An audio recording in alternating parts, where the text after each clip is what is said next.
யார் இந்த ஐயப்பன் தெரியுமா? பொதுவா நம்ம எல்லாருக்குமே தெரியும். ஐயப்பன் என்றவர் ஒரு இந்து கடவுள். ஈசனோட மகன்னு. ஒரு முறை மகிஷி என்ற அரக்கி தன்னோட அண்ணன் மகிஷாசுரன் அழிஞ்சதுக்காக தேவர்களை பழிவாங்க நினைக்கிறா. அதுக்காக பிரம்மாவை நோக்கி தவம் இருந்து எனக்கு சிவனுக்கும் விஷ்ணுவுக்கும் பிறக்கிற குழந்தையாலதான் அழிவு ஏற்படணும்னு ஒரு வரத்தையும் வாங்குறா. அதுக்கப்புறம் தன்னை இந்த 3 லோகத்திலையும் பூமியிலையும் அழிக்க யாருமே இல்லைன்னு ஆணவத்துல இருக்கும்போது மோகினி அவதாரம் எடுத்த விஷ்ணுவிற்கும் சிவபெருமானுக்கும் ஒரு குழந்தை பிறக்குது. அந்த ஒரு குழந்தை தான் ஐயப்பன். அந்த நேரத்துல பாண்டிய வம்சத்தை சேர்ந்த பந்தள நாட்டு அரசனான ராஜசேகரன் அப்படின்றவரு சிவபெருமான் கிட்ட தனக்கு ஒரு குழந்தை வேணும்னு தவம் இருக்காரு.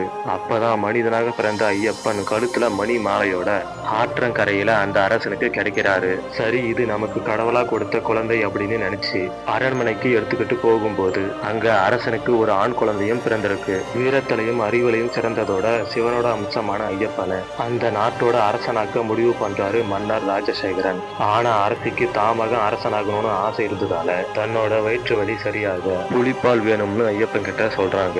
இயற்கையோட விளையாட்டை புரிஞ்சுக்கிட்ட ஐயப்பன் காட்டுக்குள்ள போய் மகிழ்ச்சி என்ற அரக்கியை அழிச்சதோட தான் அந்த ஈசனோட மகன்னு நிரூபிச்சிருப்பாரு.